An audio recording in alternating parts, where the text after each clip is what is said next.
There is a factory in Shanghai right now pulling carbon dioxide out of the sky, mixing it with hydrogen made from seawater, and producing liquid jet fuel.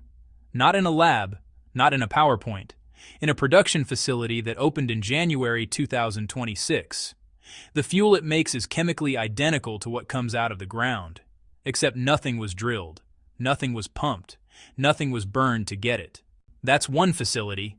China has 5 more like it, each solving a different piece of the same puzzle. And when you look at all 6 together, something becomes very clear. The age of geological fuel is not ending slowly. It's being replaced, right now, at scale. But here's what nobody's talking about. These aren't clean energy experiments. They're energy independence infrastructure, and the reason China is building them has nothing to do with climate pledges. Let's start in Shanghai. The company is called Carbonology, co-founded by a former Tesla executive. Launched 2024. January 2026, they opened a facility in the Lingang district. A 100-ton production line that turns atmospheric CO2 into sustainable aviation fuel. Direct air capture pulls CO2 from the sky. Solar-powered electrolysis splits water into hydrogen and oxygen. Combine the two. Out comes liquid fuel. Same molecules as kerosene. Same energy density as what sits inside a Boeing 777's tank before takeoff. No drilling. No refining chain. No tankers navigating the Strait of Malacca. Their first barrel came out in 2025. The next milestone is a 1,000-ton pilot plant later this year. Then 5,000 tons in Ningxia. Then a 100,000-ton commercial facility targeted for 2027, backed by Sequoia China and the Yellow River Delta Investment Fund. This is not vaporware. This is a funded operational company on a scaling timeline. But here's where it gets interesting. Carbonology doesn't even need to be cheaper than oil to win. The EU mandates that airlines use sustainable aviation fuel starting at 2%, rising to 70% by 2050. That mandate exists whether SAF costs twice as much as jet fuel or not. Carbonology has a guaranteed buyer. The business model doesn't depend on price competition. It depends on regulatory inevitability. And they're already producing. That's fuel. But what happens when the sun goes down? The Gobi Desert. 250 megawatts of solar panels baking in the sun with no city nearby to absorb the power. For years, that was the problem with remote renewables. You generate it where the sun is, not where the people are. China just solved that with something that sounds like science fiction, but is already operational. The GMG facility in Inner Mongolia is home to the world's largest liquid air energy storage system, with a capacity of 60 megawatts. So here's how the mechanism works. Excess solar power is used to run compressors that freeze ambient air down to minus 194 degrees Celsius. At that point, the air becomes liquid. You simply store the liquid in cryogenic tanks. And that's actually the same industrial technology that's been used for decades in chemical plants. Then, when demand spikes or the sun sets, you warm the liquid using recovered compression heat. The liquid expands about 750 times its original volume. That expansion spins a turbine, and, well, power comes out. This system provides 10 straight hours of storage. That's more than double what lithium battery farms can deliver. It generates 180 gigawatt hours every year. There's no lithium, no cobalt, and no rare earth metals involved. It's made with off-the-shelf industrial components. The project was built by China Green Development Investment Group together with the Chinese Academy of Sciences, and it's been operational since late 2025. So, you can manufacture fuel, and you can store power in the desert for 10 hours. But both of those solutions still depend on industrial infrastructure, big machines, big budgets, and supply chains. What if you could actually skip all of that? What if a membrane and a beam of light could make fuel the same way a leaf does? Plants have been running photosynthesis for like 1 billion years. It's imperfect.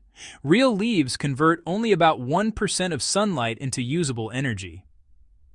The Chinese Academy of Sciences just published a system that works differently.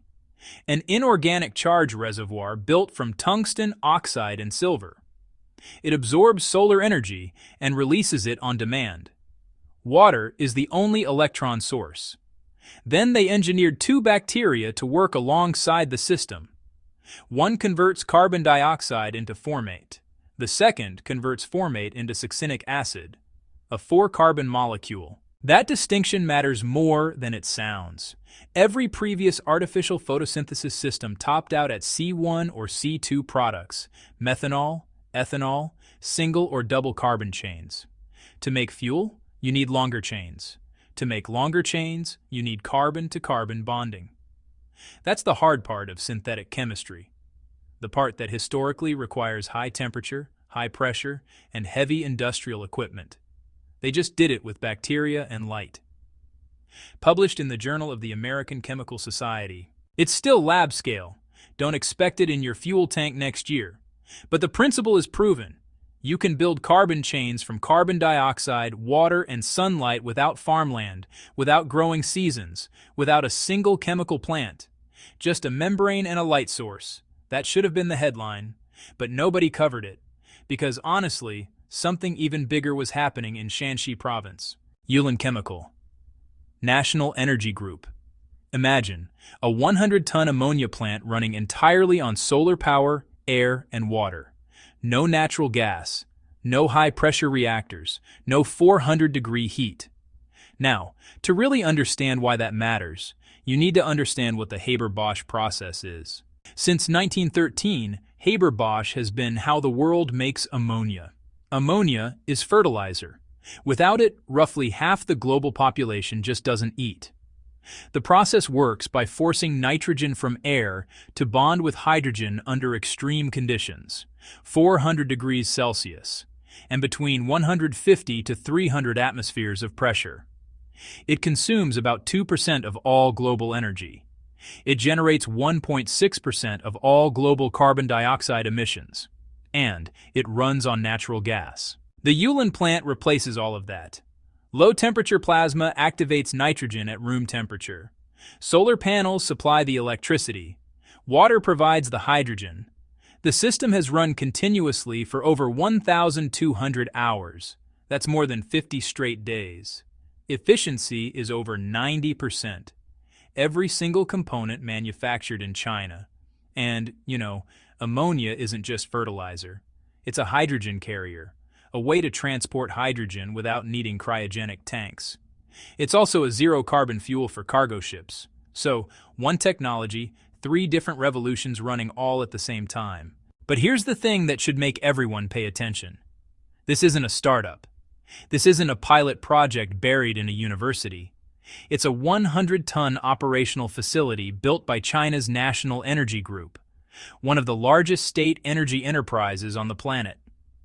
When state enterprises build things, they don't stop at 100 tons. And then there's the move that tells you the transition has already crossed the point of no return. Sinopec. China's largest oil refiner. Over $1 trillion in annual revenue. In 2025, their profits dropped 37%. New energy was eating their margins from every direction. Electric vehicles cutting gasoline demand, renewables undercutting coal, green hydrogen threatening their refinery economics. Their response was not to lobby against the transition, it was to join it. Sinopec announced $789 million to convert a 600,000-ton gasoline and diesel unit at the Shanghai refinery into a 200,000-ton sustainable aviation fuel plant. They're calling these refineries of the future. Facilities designed to swing between petrochemicals and renewable fuels depending on what's cheaper and what the market demands. Think about what that decision signals. The largest refiner in China, a company whose entire business model was built on oil, decided it was better economics to convert their own assets than to defend them. When the incumbents start rewriting their own infrastructure, the transition isn't coming. It's already there. But honestly, none of this makes sense until you understand why China is really doing it. China imports over 70% of its oil. Most of that oil travels by tanker through a narrow 1.7-mile wide shipping lane between Indonesia and Malaysia, the Strait of Malacca. That strait is, without a doubt, the single largest vulnerability in China's entire economic system. One naval blockade, one major conflict, one political crisis in Southeast Asia, and suddenly the economy slows to a crawl. Every energy strategist in Beijing has known this for decades. They call it the Malacca Dilemma. It's why China has been building overland pipelines through Myanmar, Kazakhstan, and Russia for years. But, pipelines have choke points too. The real solution is different. Don't import the fuel, make it. From the things you already have: air, water, sunlight. China has all three in enormous quantities. So a factory in Sichuan can pull carbon dioxide from the atmosphere and make jet fuel. A solar farm in the Gobi can charge a liquid air battery that powers a city through the night. An ammonia plant in Shaanxi can make fertilizer without a single barrel of imported oil. No strait, no tanker, no geopolitical exposure. That's the actual logic behind 6 simultaneous energy breakthroughs happening at once. This isn't a climate strategy. This is energy sovereignty infrastructure. And honestly, it's being built at a speed that most Western analysts haven't registered yet. But, the whole system has one central dependency, one input that every single one of these technologies needs: hydrogen. Carbonology needs hydrogen to synthesize jet fuel. The ammonia plant needs hydrogen for fertilizer. The artificial leaf system produces hydrogen from water as a precursor. Without clean hydrogen produced at scale, none of this works. Here's where China has made the most aggressive move of all. 5 years ago, China's renewable hydrogen production capacity was 23,000 tons per year. Today, it's 250,000 tons. That's a 10-fold increase in 5 years.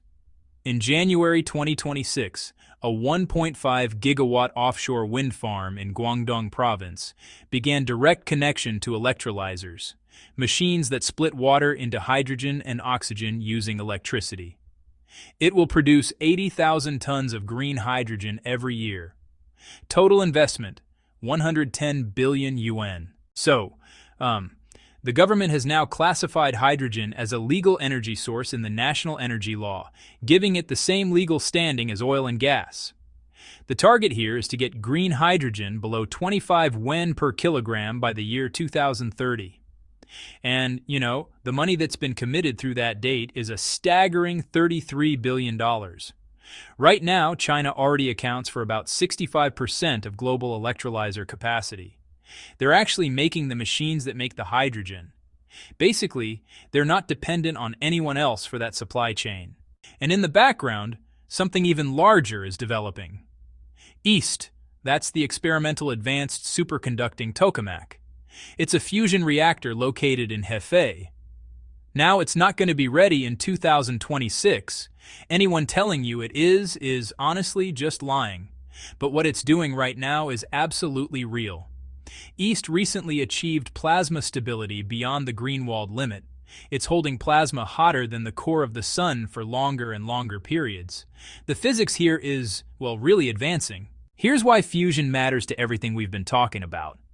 Synthetic fuels from air and water, they're a genuine breakthrough, but they still depend on solar panels, and those depend on the sun shining somewhere. Liquid air batteries are honestly remarkable, but they still need power input. Fusion, though, solves that dependency. Unlimited baseload power, 24 hours a day, any latitude, any weather, any season. Fusion plus synthetic fuel production equals unlimited fuel from air and water, all powered by a miniature sun that you built inside a building. That's not today. But the trajectory is clear, and honestly, China is racing for it. Here's what you just watched unfold. In Shanghai, there's a company making jet fuel from air and water. It's operational, and they're scaling toward 100,000 tons by 2027. Over in Inner Mongolia, the world's largest liquid air battery is running right now, powering cities from the middle of a desert. In Beijing, artificial photosynthesis is producing 4 carbon molecules from carbon dioxide, water, and light. It's peer-reviewed, published. And in Shaanxi, a solar ammonia plant ran for 50 consecutive days. It's state-owned and already at a 100-ton scale. In Shenzhen, engineered bacteria are producing industrial chemicals from carbon dioxide and light. It's at lab scale, but the principle is proven. Down in Guangdong, they're making 80,000 tons of green hydrogen per year from an offshore wind farm, feeding right into the fuel production pipeline. And Sinopec, the country's biggest refiner, is quietly converting their own plant instead of betting on oil. These are not just promises. These are not announcements. They are operating facilities and peer-reviewed papers from the last 18 months. The age of geological fuel, digging up ancient sunlight that's been locked in the earth for 300 million years, is ending. Not in 2050. Not when politicians agree it should. Now. Because, honestly, the machines to replace it are already running. The question that should keep energy traders up at night isn't whether these technologies work. That question has already been answered. The real question is how fast they scale, and what that scaling speed means for every country, every company, and every economy that built its future on the assumption that oil would always be necessary. Right now, the answer to that question is being written in Shanghai, in the Gobi Desert, in Shaanxi, in a lab in Beijing where 2 engineered bacteria are making fuel molecules from nothing but carbon dioxide and light. And honestly, almost nobody in the West is watching.